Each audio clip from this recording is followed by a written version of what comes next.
Everyone's situation is different, but the results are usually the same. You set out to be like your own boss, right? You want to be self-employed, to make your own money and have control over your schedule, over your income, over your lifestyle.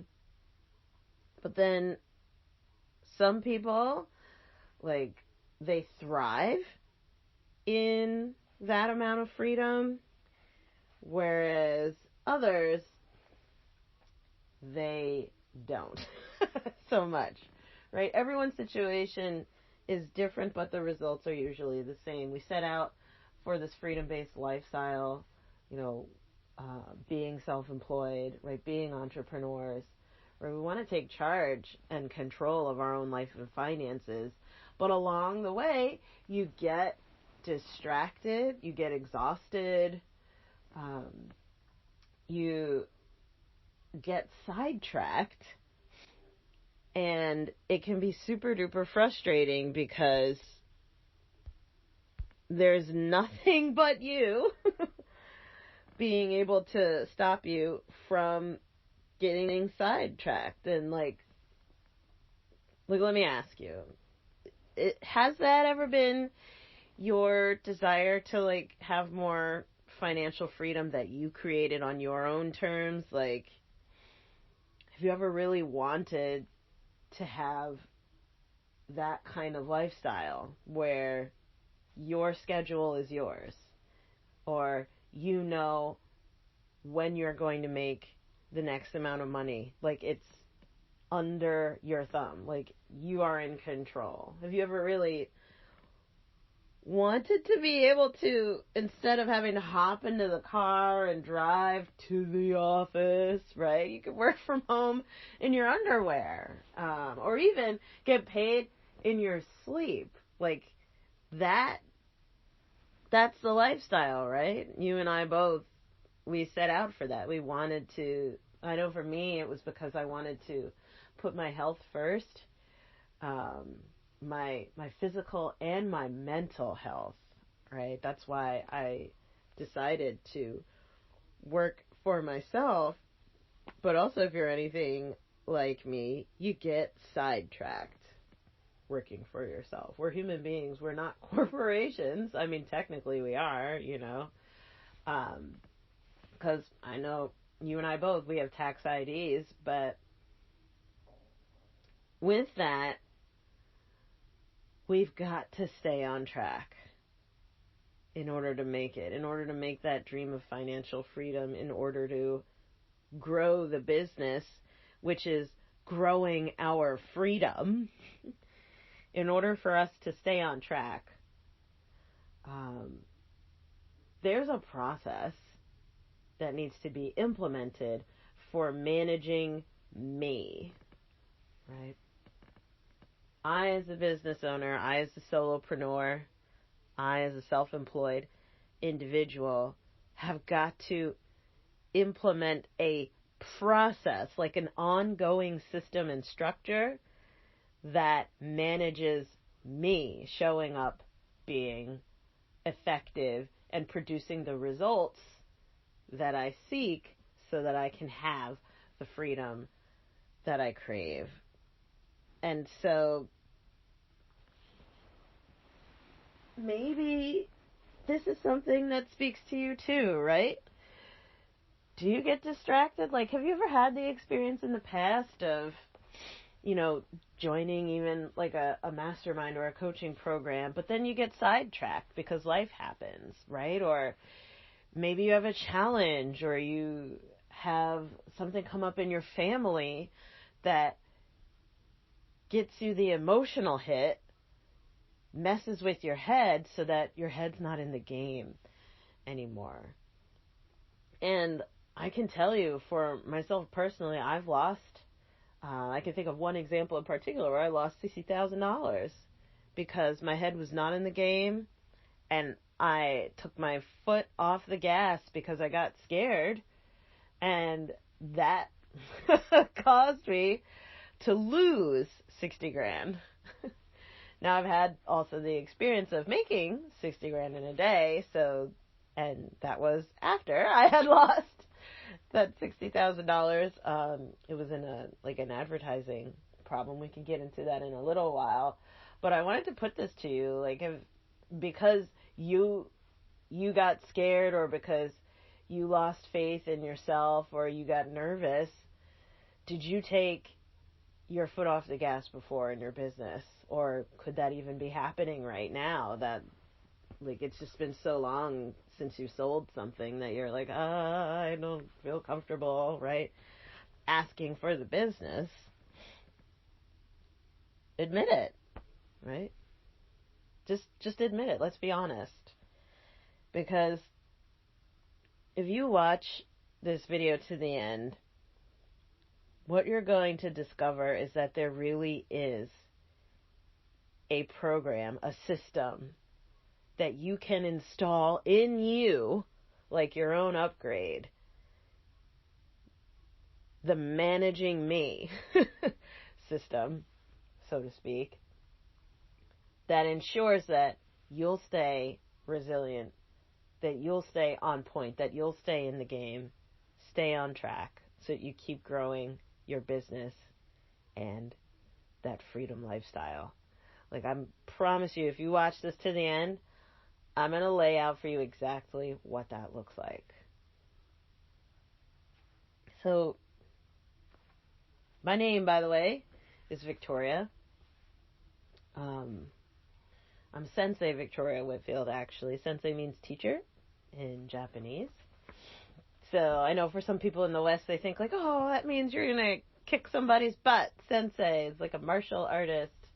Actually, in Japanese, it does. It just means teacher. So you wouldn't expect Sensei Takeda at the hospital to kick somebody's butt because he's a heart doctor. He's just someone who can teach on the level of heart surgery. Or Sensei Hiroshi, right, at the kindergarten. You wouldn't expect, the kindergarten teacher to kick some butt just because their title is Sensei Hiroshi, and the kidlets address her as Sensei Hiroshi. So it's just, for me, I'm a teacher at heart, and that's why also I have a certain level of certifications and study that qualifies me as a teacher. So I'm Sensei Victoria Whitfield, and I've been in your shoes where you're feeling a bit scattered and struggling to focus in business. I've been in business actually 14 years currently at the time of this recording, and I remember this especially came up when I was first getting into business. My level of distraction and scatteredness was at an all-time high. It was just so hard to get started. It was like I would take a step forward and then 2 to 10 steps back, right? I'd keep getting knocked on my butt. And over the years, I've noticed there's actually 4 ways in which that I would get sidetracked, distracted, or held back even from growing my freedom as a self-employed individual. And so the first way that I discovered was, number 1, was physically held back. So let me tell you a story. Wham! My hands are stuck in a window, pinned between 30, 40 pound panes of glass down to the bone. I'm at work, I'm breathing deeply, and noticing, oh my gosh, I actually can't get my hands out of this window. I'm literally stuck here. And so I started to panic. I was working in nonprofit at the time. This was the last position that I held before I worked for myself. And I was the center of everything. I was called, literally, the center director. And because of that, I took care of the website. I answered the phones. I cleaned the toilet and emptied the trash. I got the mail and sent the mail. I networked with and was the face of all of our local contacts at churches that we were connected to as an organization. I supported the founder and managed the membership. I was the hub. And I was also a key holder, so that means I would open our offices in the morning and shut them down at night. I was a person of high trust. So first and last to work every day. And because of that, because I was a person of high trust, I'm highly effective, I was left alone in the building quite a bit. And one hot Jersey summer day where it's humid out, I decided that I wanted to open the window, but I missed windows of opportunity to receive help rather than do it on my own. So I got in my head about it, right? I had a window of opportunity to call the groundskeeper, Jimmy. I know him. I had his phone number, ready to go, right there next to the phone. I could have called and say, "Hey, can you open the window?" Nope, didn't do that.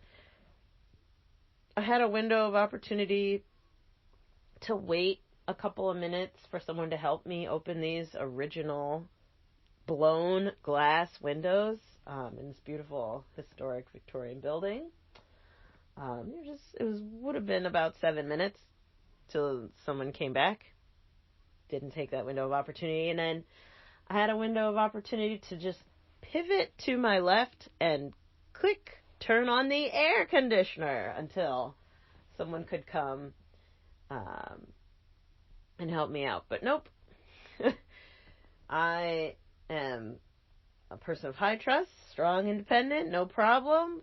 I've opened this window before, so I know to just knock on it a bit, jiggle it, and push it up.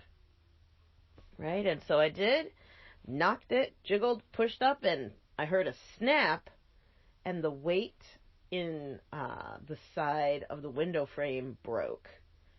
This was the day where it would break and crash, wham, onto my hands down to the bone. And so I can't get out of the window. Coincidentally, that position, I was stuck. I was in an extreme amount of pain, so much that I couldn't make a sound. Like all the blood went away from my throat. All I could do was look at the clock that I was facing. It was to my upper right on the wall. And so I'm just staring at the second hand, just tick, tick, tick, tick, ticking away. It was 7 whole minutes alone, stuck in the window, thinking, wow, I can't, and I'm in such extreme pain. I don't know how many nerve endings are in your fingers, but when you're pinned down to the bone, trust me, it is very painful. And so I watched the clock and just breathed in shock for as long as I could while I was pinned in the window. And then finally, our founder, who's in his 70s, I know he has a hernia, came and was like, "Oh my God," and, desperately knocking on the window and trying to, get my hands out of it and shouting and straining himself, desperately trying to get me out of the window. And I had this lucid moment where while he was doing that, it was like all the sound kind of went away for a moment, and I thought to myself, if I don't get out of this window, I won't be able to see my nephew again. Like, if I just stay stuck here, I won't ever be able to see him again. I love my nephew. I'm coming out of this. That awareness hit me like a bolt of lightning. I'm like, I'm coming out of this. And so I ripped my hands out of the window. Ripped them. I looked at the white of the bone in my left hand. I'll never forget, because that was the last thing that I saw before I blacked out. Apparently, I had fainted, hit my head on the sharp edge side of my desk, split my glasses in half off of my face. So not only are my hands injured, but now I've got a concussion and I'm legally blind. Like I wear glasses. Like I can't see without my glasses. It was an interesting experience while I was laying on the floor there. It kind of felt like I was in Grand Central Station in New York City. And it was all dark, but I could hear the shuffling of feet and murmuring. Just like everyone walking through this like station. And then far away in the distance, I was so relaxed, laying on the floor in the station. But I was far away in the distance, I could hear Bob's voice of like, put your feet on the ground, breathe deeply, you're going into shock. Press your feet on the ground. Put everything you've learned about meditation into practice. You're going into shock, Victoria. Take a deep breath in. Steadily, I listened to the sound of his voice until there's like a high-pitched tone in my left ear and my whole body started shaking, and I was back in my office laying underneath my table. I couldn't see, like my vision was very blurred. And then my whole body just involuntarily started shaking while people were calling ambulances. This was my first experience of the problem of not asking for help. When you're a person of high trust, of high integrity, you get used to being the one fixing. However, sometimes that can come back and bite us in the butt, right? Where, okay, so what if physical reality comes crashing down to say, nope?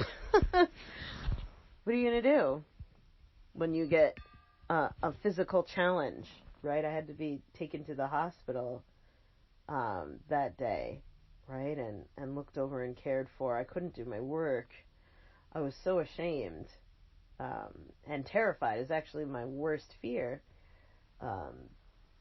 And so the second thing that gets in our way, that can steal our focus, not just physical, but then there's the mental. There's all these thoughts that I had about myself of like, what are they going to do? What am I going to do?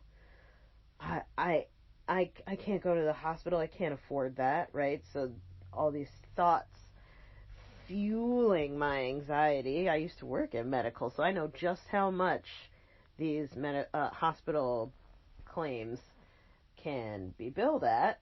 I know how much ambulance rides cost. Like, this is ridiculous. Working in that nonprofit at the time, I did not have medical insurance, right? It was just, I made $30,000 a year, and that was it. Like, no benefits, because I just wanted to be around safe people. Mentally, I had all these thoughts racing of,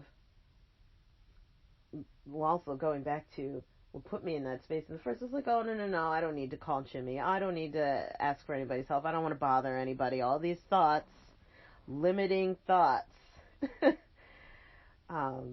that led to this harmful action and this accident happening. It didn't have to, right? But I had thoughts that got me off track, which also lead to emotions.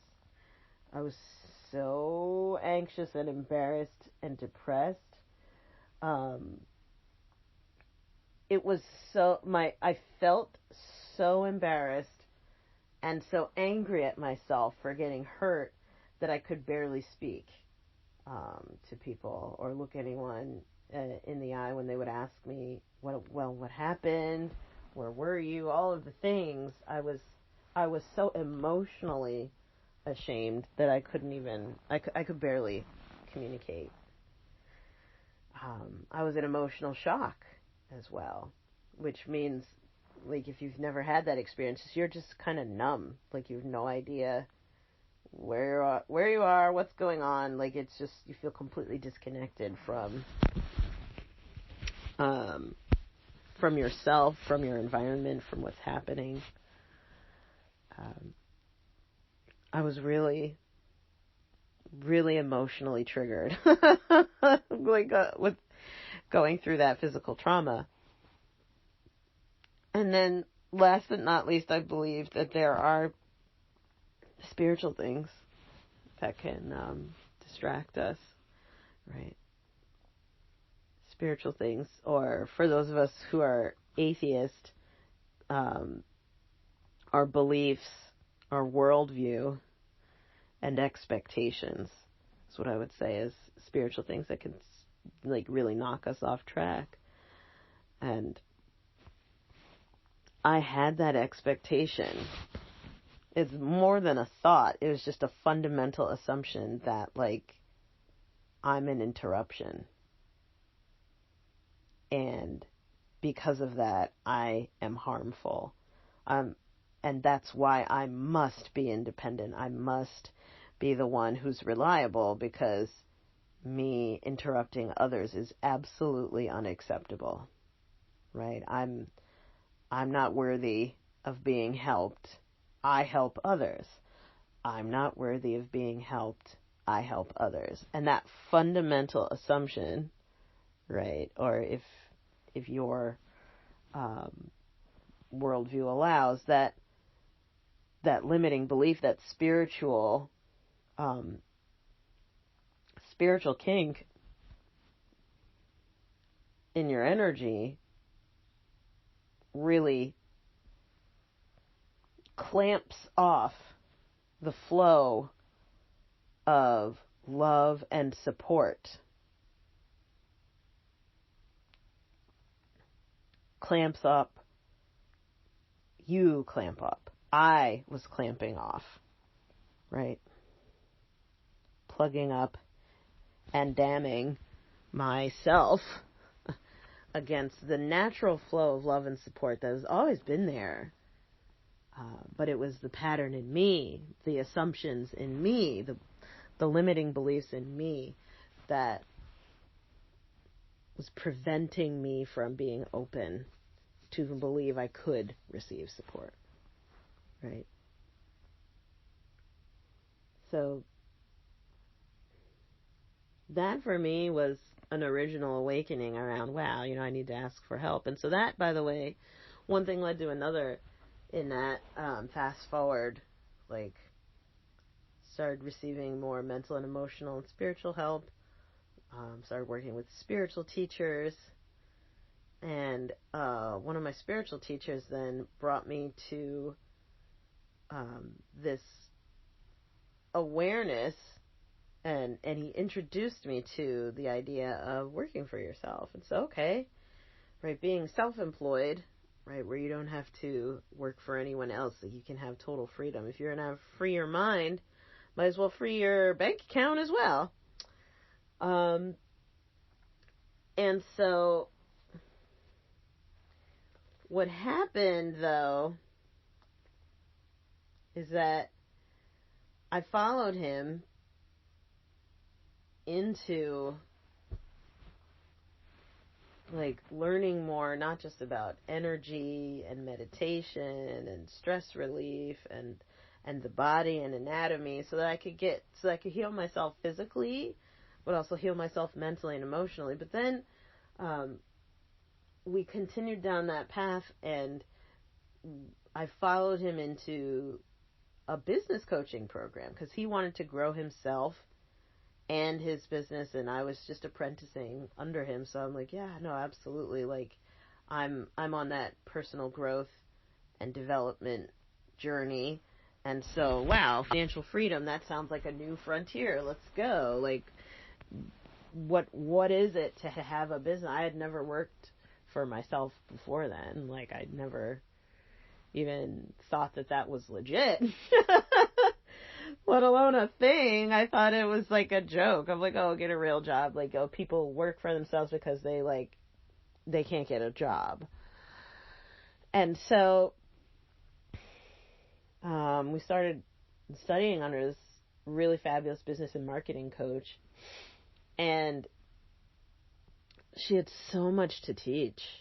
So it's like I was going from like one teacher to the next.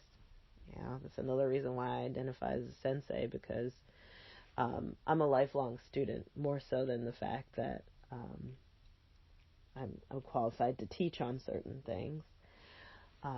I identify with being like a lifelong learner. And I've had so many amazing transformational teachers.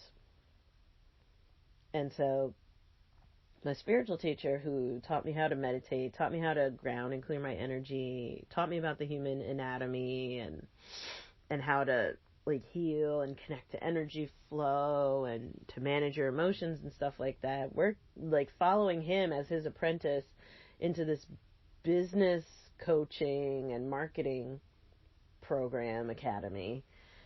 I really learned so much about what it means to make your own money and how to sell and how to put yourself out there and how to craft a marketing message and how to influence people to buy and why it's important to share your gifts with others and how to do that. And it was so compelling. Like, she was such an amazing teacher, and yet every time we would go to a meeting, I would get I started calling them big ass binder. There's just like another big ass binder. Here we go. Like, there's so many worksheets and all these pages to read and all these tutorials and all this, like, it was like another buffet and another buffet of all the things, hashtag all the things to do to help grow the business. And I was my mentor's plus one.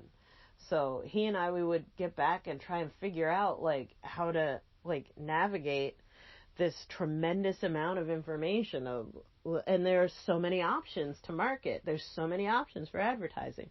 There's so many options for social media, for email newsletters, for branding and colors and copy and the tone of your copy. And there's so many people that we could serve and help them learn more about how to heal themselves and to like manage their energy. Like, there was endless. And then on top of that, he was super creative. He's a Gemini. I'm super creative. I'm a Pisces. So we're both on top of all the stuff that the mentor gave us. We're coming up with other stuff that like we're like inspired by as well, just as intuitive, creative, problem-solving individuals, right? I'm an artist at heart, so I would just like come up with different images and things or like angle. There was so much. We were the definition of scattered. So here I started like making strides with my like physical and emotional health. But I hit this wall of like, it's a mental wall of I don't know what to do. I want to help more people. I've had some transformation for myself. I want to help more people get the transformation, right, and shift their bodies, shift their emotions like I have. Like, I was not as depressed, not as in pain as I used to be, right? He helped me heal my TMJ. Like, I'm like, this is the truth, what we're doing here. I want to share it with more people. But the mental block, like this wall that we hit up against after we had some wins and some progress was, wow, options overload. I don't know what to do. I know how to do a lot of stuff, right? We've got at least 10 big ass binders from this amazing, amazing coach, but 10 big ass binders of stuff full of, like, 20 to 30 different projects in each and every one of them, and we need to, like, help people now. That is options overload. And that's not counting what's on YouTube, what's on Google, what's in all the books she recommends and then sends in the mail, and all of this, like, absolute options overload. What do I do? I don't know what to do. Right? Is this something that's happened to you where you, like, as you're on your journey trying to help more people and share the shifts that you've had, right? You believe in what you do. I believe in what I do and what I've seen possible. It's just like, but you hit a mental block. And there's also a spiritual, or again, for those of us who don't believe in spirits, like an assumption level block, like a worldview level block of, like, see, you don't know what to do. Of course you don't. It's because you're black. You can't grow your business because obviously, black people are cursed. Or, you know what? That's why you can't charge that much, Victoria. You can't raise your rates because you're female. Your sex always makes less than men. Always. That's just a fact of the matter, so that when people see that you're female, they know that they don't have to pay that much money. Like, you should apologize for charging because you're female, right? So these, like, assumption level or spiritual level blocks and walls that you hit up on. It's like, I can't get over it. I can't get over the fact that I'm a person of color. And that, for me, is a chip on my shoulder. Or I can't get over the fact that I'm female. It's just something that I can't change about myself. But that's the reason why I'm not charging more. Like, these new walls. My teacher would call, like, my mentor and I's teacher, right, a business coach, she would say new level, new devil. Now, I personally don't like the word devil, but so for me, it's more like a new level is a new level, right? There are challenges at every single level of development. I don't really like fueling devil language. So what comes up for me is this Cherokee story. I'm an American, so that means part of me is Native American, and the Native American part of me is Blackfoot Lakota. But there's a Cherokee story that I've heard that really illustrates this. For coming of age, it's always told from the elders to the young boys when they are taken for their coming of age ritual at around 12 years old. They steal the boy away in the night, bring him into the forest, and let him starve there for a few days so that he has to, like, figure out how to feed himself and survive. And then the elders come and feed him once he's very starving, their blood.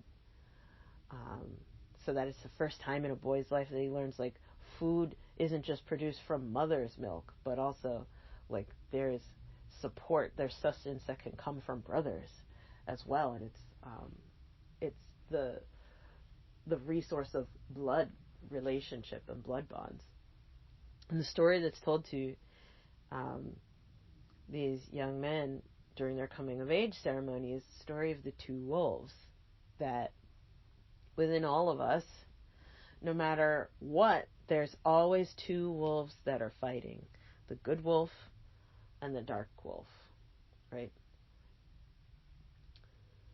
The wolf of the light, the wolf of the dark, the wolf that is good, the wolf that is bad. They never die. They are immortal. So they are in an immortal fight. One man brought food to the bad wolf. The bad wolf ate and had strength and became stronger, while the good wolf starved. And so the bad wolf dominated the fight because he had food. Every so often, the good wolf would snap back, but it was so hungry that it would shrink. Another man brought food to the good wolf, starved the bad wolf. Now, the bad wolf is immortal, though. So although the good wolf dominated the fight and would leer over in strength and power over the bad wolf, every so often the bad wolf would snap back and would land a bite or two. But because this man fed the good wolf, the wolf of the light, it dominated this forever fight. And the moral of the story then ends with this question of which wolf will you feed? Right? Which wolf will you feed? This is a decision. I feel much more personally in alignment with the decision of which wolf will I feed at each level of my development rather than fearing new devils coming up at new levels. So no, it's okay. The good wolf and the bad wolf exist at every single level. My choice has to be which wolf will I feed my attention, my energy, my belief, my faith, my emotions to. And so at this new level,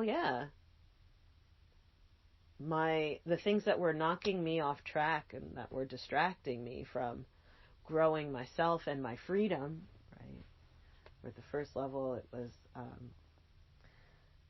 being afraid to ask for help. But this time, that shifted again, where I don't know what to do. I'm in information overwhelm. I have asked for help, and so I've got this mental block of there's so many things going on that I don't know what to do. Right? You throw up your hands, and then on the other side, there's the spiritual block, right, or the assumption block, depending on what your belief structure is, that, of course, I don't know what to do. Of course, this confirms all of my suspicions of insecurity and inadequacy. Of course, I don't know what to do. What was interesting, though, is that same good wolf that carried me through at the other level of development comes with me, right? Even though the same bad wolf, right? The bad wolf saying, see, you can't do that. You can't ask for help. You got to figure it out all on your own. You're on your own. You're on your own, right? You're all alone. The good wolf of, okay, that I've been feeding with my spiritual mentor of meditation, of personal growth and development, of understanding my anatomy, and how to care for myself, how to manage my energy and all of that. That good wolf also comes up too. And so in this moment, I had an epiphany, right? I had an epiphany. What if I was to sit down with these big-ass binders, and instead of reading through all of them and stuff like that, what if I was to actually sit and just meditate and ask my spirit guides, who I've been practicing with my spiritual teacher for years now with, instead of just asking them for healing my body or for healing my emotions, right, in my depression, for example, instead of just talking about personal stuff and doing personal self-care, what if I was to, what would happen if I sat down and I used that same technique of meditation, but instead of just doing it for personal development or spiritual development, I would apply it to business development?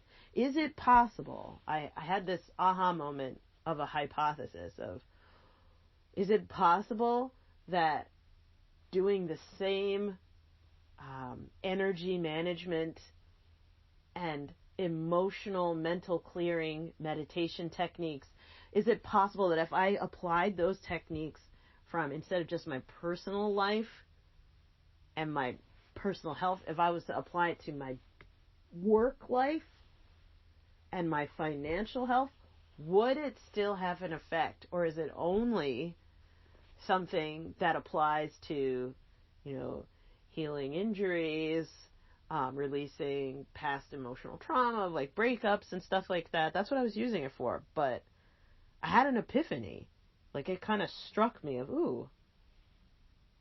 what if I journeyed on this problem in my business? Like, I called the technique for emotional and physical healing, like this meditation technique, the short, like what I would call it for short was journeying. What if I journeyed on that? My business problem instead of my personal problem? What if I journeyed on my business problem? What would happen? So I sat with this yet another big ass binder because I was just at my wit's end. I remember I was sitting on the edge of my bed holding it. And I started the drum track. Like, the way that I would do it, I would put on a drum track, I would grab my journal and a pen, and I would use my imagination, which is deeply tied to intuition. I would use my imagination to visualize spiritual guides who had the answers to all of my questions, the answers to all of my problems. So I would use my imagination while the drum track was going. I would sit there with my pen and my journal. I'd also have like a candle going sometimes because it was like very early in the morning. It was just a 10 or 15 minute drum track. It wasn't very long. But I would imagine. I would make it up. Right? I would make it up. And normally when I would do that, I would make it up that I could like go and talk to these spiritual guides, right? Of this like tall Egyptian god, for example. And he would give me advice, or I would talk to this beautiful oak tree and it would shake and its leaves would send me healing energy. With crazy stuff. I would go into the ocean in my imagination. I would dive into the ocean and it was healing water, and I could put my head against this whale and it would radiate loving feelings to me, and that was soothing. I would make all this stuff up while the drum track was going, and I would write it in my journal with my pen in hand. I was making it up. It was all imagination. But because I had been doing it for years, I became more confident, more emotionally regulated. I started eating better, which influenced my physical health. Right? It improved my ability to connect to energy work, because I studied something called Reiki, which is where you're able to send and receive and move energy with your hands without touching anything. Right? It's a beautiful ancient art for the laying on of hands, as I learned about it at first before I knew it was Reiki, right? And I grew up in the church, and people, when they would pray for you, they would lay their hands on you, right? So I'd been learning about more and more advanced laying on of hands techniques, and all of this imagining, this visualizing. I would imagine in my head all of these helpful beings. I would imagine I could speak to angels or speak to forests and flowers and things. And that for me, like it really gave me so much emotional resilience. It filled my broken heart, these beautiful imaginations. it filled my broken heart when I didn't really think anything of myself. But for some reason, when I would put my head against that whale and feel the radiant love, it would infuse into me. It would infuse into me as if I could feel loved. I know I was making it up, but the fact that I started holding myself in a different way, carrying myself day to day out in, let's say, ordinary reality, my regular life, I started carrying myself as if I was loved, or as if I was guided, or as if I mattered because of all of these imaginations and visualizations. So I knew that meditation practice, journey for short is what I would call it, I knew that it worked. I knew that it made me a more confident person. I knew that whenever I would put those drums on, I could go and talk to my spirit guides, right? My imagination of these spiritual, powerful beings of love and support. I imagined that I could talk to them, and every time I asked them questions, they would have answers. Every time I had a personal problem, I would bring it to them, and they would have solutions. You know, before that, I used to go to palm readers, tarot card readers, psychics. I would ask friends and elders for advice. I would pray and pray and pray, and it was always either somebody else's opinion or a one-way conversation, right? You go to the card reader, you talk to a friend, hey, what do you think I should do about this situation? They would give their own perspective, right? Or even when I would go to coaching with my mentor, and we would sit with our business and marketing coach, and she would give her perspective on what she thinks she should do. Or I would sit with my spiritual mentor, and he would give his perspective. But I don't know, maybe because I've been a people pleaser my whole life, I would never really have my own perspective. I just always felt like I was going from one person to the next and doing whatever sounded the best out of what everybody else said. Never really had my own point of view. But when I started imagining that I could talk to helpful beings inside of me, somehow that restored my ability to have my own point of view. So when I had this epiphany of like, oh, wait a minute, what if I was to journey, instead of just like my personal problems, what if I was to journey on my like business problems? I get answers whenever I ask my spirit guides for like personal stuff. Wonder what they would have to say. Can they say something about business stuff? I wonder. I'm just curious. That changed my life.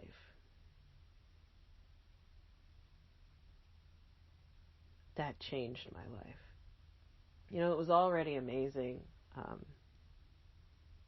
Journeying already had changed my life, because before I learned to journey, I would just get random hunches, random intuitions, random dreams. But journey was the one thing that gave me the ability to say, I can get intuition, information, answers, and insight on demand. Just start the drum track, start writing in the journal. They will always come. That was already awesome. But let me tell you, from the very first time I put two and two together of like, oh my gosh, I can ask not just for personal guidance, but I could ask for business guidance. Not just for physical healing, but also for financial healing from this meditation practice. And it's a structured meditation practice. It's 6 steps, repeatable, do it the same way and it works every single time. When I discovered that I could ask for business insight from the first time, immediately, clarity, focus, action steps that were unique to me and my situation only. And because I had been used to journeying for a while, my guides were a bit saucy. So when they told me what to do, they would kick me out of the meditation. It's like even before the drum track finished, they're like, no, we told you enough. Get out. Go do what we said. And so it's like, what? Wait a minute. So I'll never forget. This was ridiculous.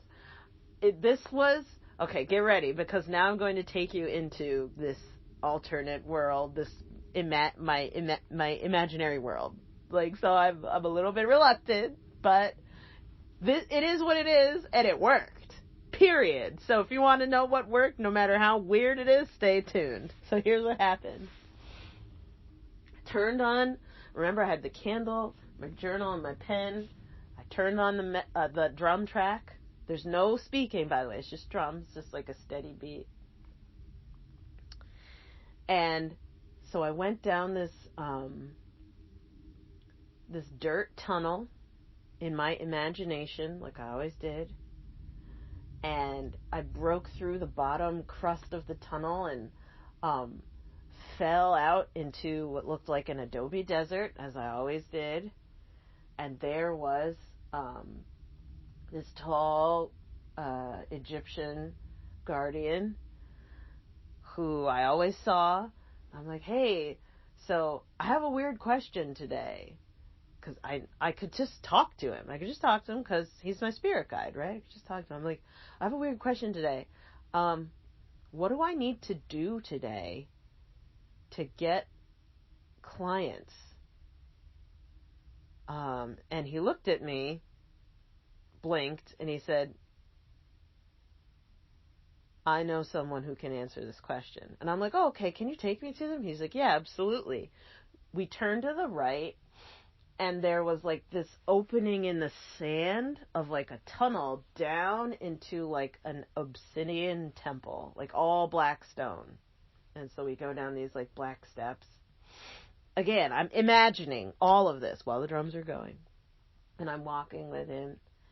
And he says, go up and ask her. And there's this, it looked like Isis, the Egyptian goddess Isis. She was sitting on all black throne. And her crown was a couple, maybe 3 feet coming up off of her head. It was a very long, tall crown. And she was leaning on her right hand, kind of asleep. And so I walked up to her feet and I said, okay, are you my business spirit guide? And without opening her eyes, still resting her head on her hand, she said, yes. And I said, well, what's your name? And she said, Isis. Remember, I'm making all of this up. All of this is my imagination. I'm like, okay, what do I need to do today to get clients? I have all of this stuff that the lady gave me and my mentor, but I don't know what to do. There's so many, I'm overwhelmed. And she said, you're going to open up Google. You're going to type monkey, chimp, male. You're going to send an email and you're going to write these words. And then she told me what to say. And so I'm writing while the drums are going, right? I'm writing physically with my physical hand while I'm imagining all of this exchange going on. Every word that she said. And then she says, you're going to send that, what I said, to every email address that you have. And I'm like, okay, well, what about the monkey? And she's like, nope, get out. This is it. And I'm like, but I have more questions. And she kicked me out. And I I was kicked out of like the black like stone temple, like this obsidian stone temple, and I turned to my spirit guide, my initial, and I was like, "Is there anything else I need to know right now?" And he turns to me, he's like, "Literally, just do what she said. You'll be surprised." And I'm like, "Okay." So I crawl back up I'm imagining this. Remember, I imagine crawling back up through the dirt tunnel. I come out of the pool that was at the top of it, and then I write out the rest of any other details I remember from that journey, is what I call it.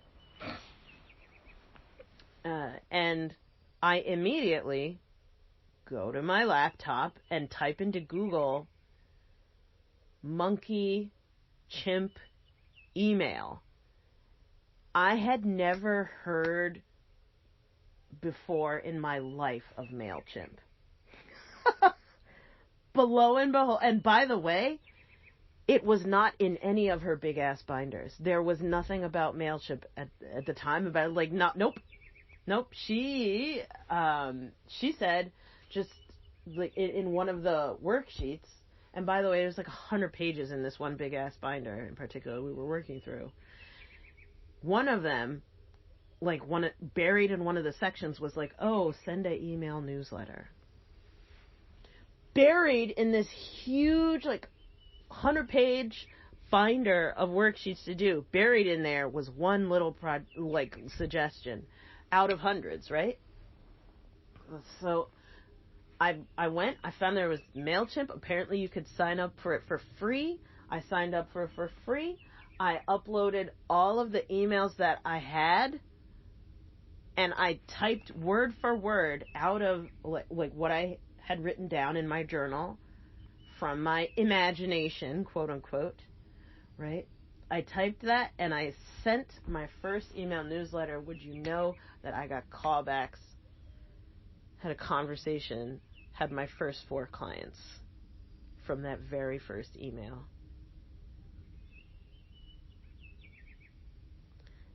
That changed my life. It's been at least a decade since then, right? Probably around 13 years since that first happened.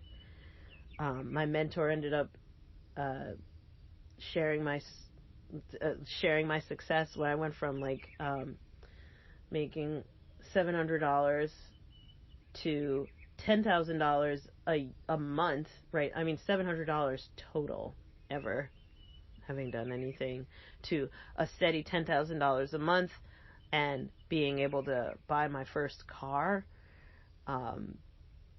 She featured me on stage in front of all of her students, talk about let's see, this program works when you do the work. And not for nothing, her teachings, she does great business teaching.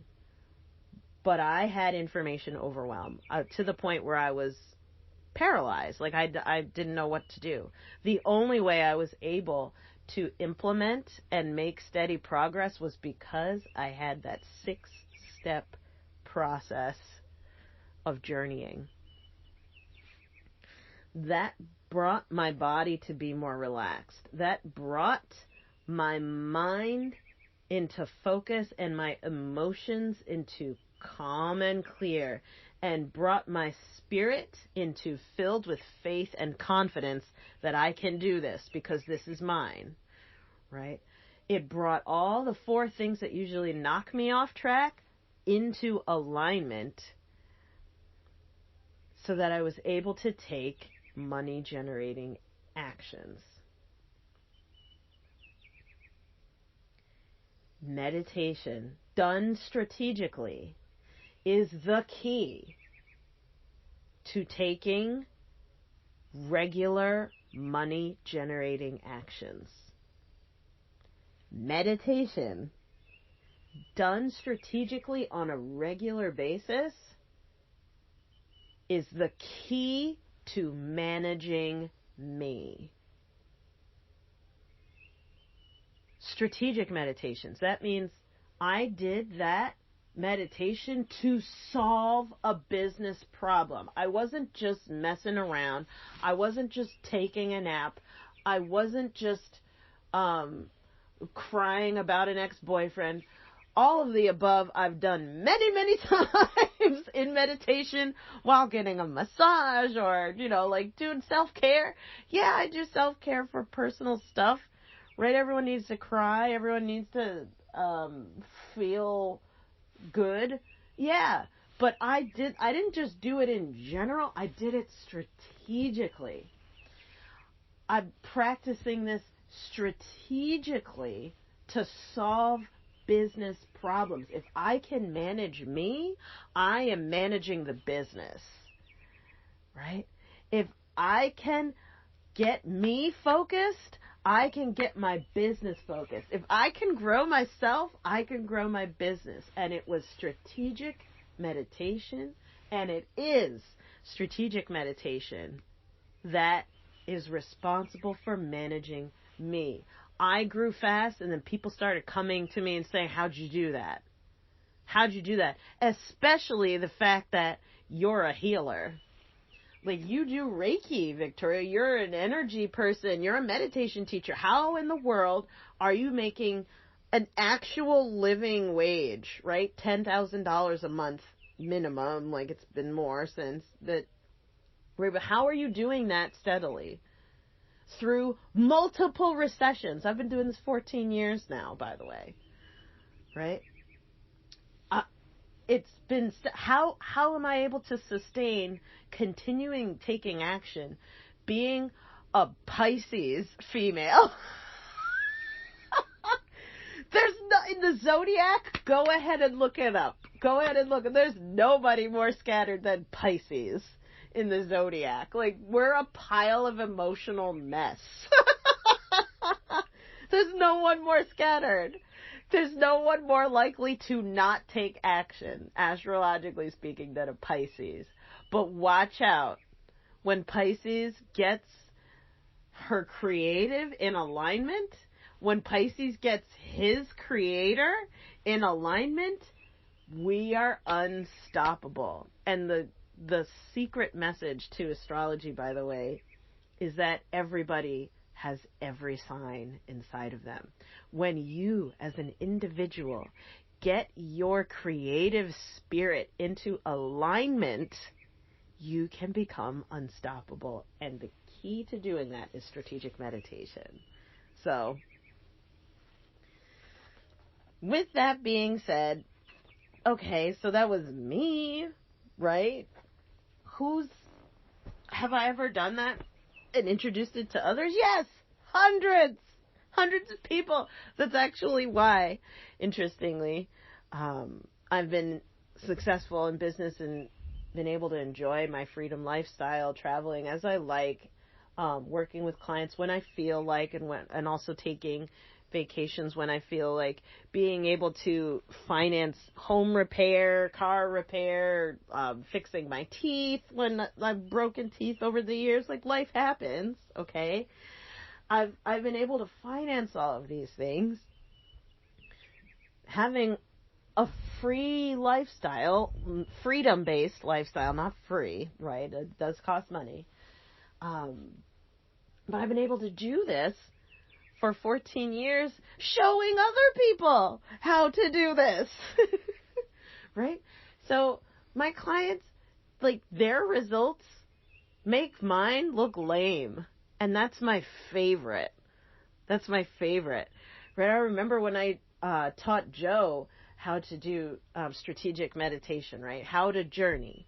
That he's in construction, right? There's the most, you would think, not creative person, like a dude rolling around on big, like, dump trucks and all that types of stuff. And cranes and wrecking balls and hammers and nails. This guy I taught, he did what he was like, Victoria, I need to find money. I was like, all right, let's do a journey. He does it in 10 minutes. He gets up after the drums finish playing and he said, I just found $90,000. 10 minutes. 10 minutes. Okay, so how did he do that, right? he did his journey. He spoke to his spirit guides. He's like, guys, y'all need to, I'm going to imagine I can get some answers here. He's from Wisconsin, right? Grew up on a dairy farm. He's farm boy. He's amazing. And so he was talking to his guides, and his guides were like, well, how about that expensive lawn equipment you have? You keep joking about having expensive lawn ornaments. So he had a few machines that he was just storing in his front yard.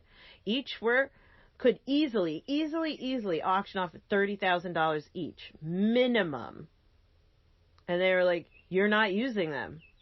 Why don't you stop joking about having expensive lawn ornaments and sell them? And he'd like, never in a million years would have thought of that.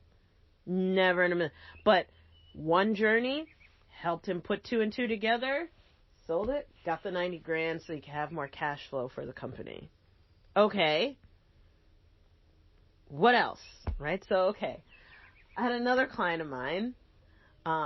She's a marketing coach.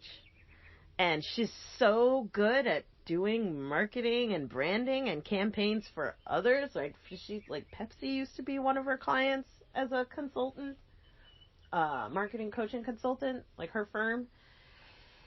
So she's like, oh, we need a rebrand, and I've just, I can't figure out what are we going to rebrand our company for?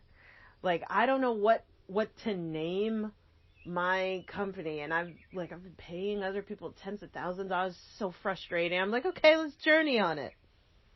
Drums start going. She imagines flying into the whale of this cartoon, like a cartoon whale mouth, and the inside of the mouth of this cartoon whale is like a stage. And it starts showing her a picture of someone fishing, and they throw out the fishing line, and the hook goes into the little fish's mouth and pulls the fish up. And they keep showing it over and over again. And because she was there with me, right, learning how to do this well, because I've been doing strategic meditations and journeys for many years. I told her what questions to ask so she could get more clarification. Come to find out, when that drum track ended, she got really quiet and kind of freaked out, and started Googling stuff. We're like, Wanda, are you okay? And she's like, yeah, no, this is great meditation, thanks. She comes back later. She's like, I wasn't able to tell you guys immediately because I just wanted to make sure that it was available. They literally, with the fish in her imagination, spelled out KETCH, catch. Like, you go fishing and you catch your clients, right? Your marketing should catch clients for you.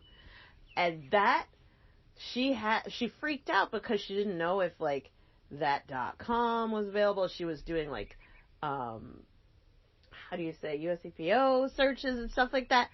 She got her next $1 million brand off of, again, one vision journey.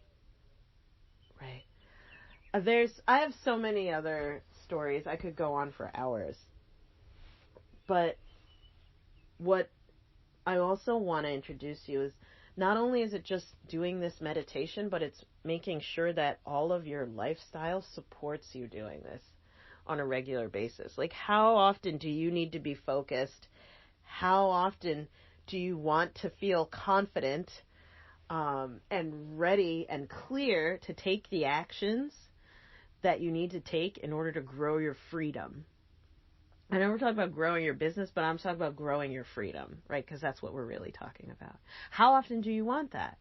And so if you want it to be your normal, you've got to do things that make it normal. And that's why I created the Be Visionary movement, right? We are visionaries because we we go into our imagination, we use it strategically to see the vision of the way forward, right? We have vision in uncertain times. There's a word in indigenous cultures called shaman for describing the person who usually would do this in ancient history, right? And that comes from the Siberian Tungush tribe.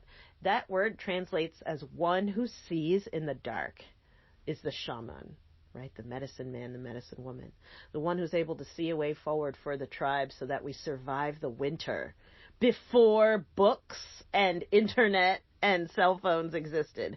Who was responsible for being the wisdom keeper? It was the shaman. And so this very same practice of doing shamanic vision journey meditation, right? I've been telling you I call it journey for short.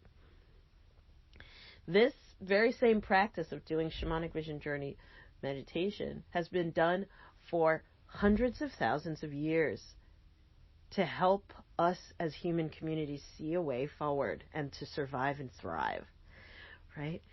Using our imagination along with critical thinking. But imagination is able to bring together tremendous amounts of information faster than just rational thinking can, right?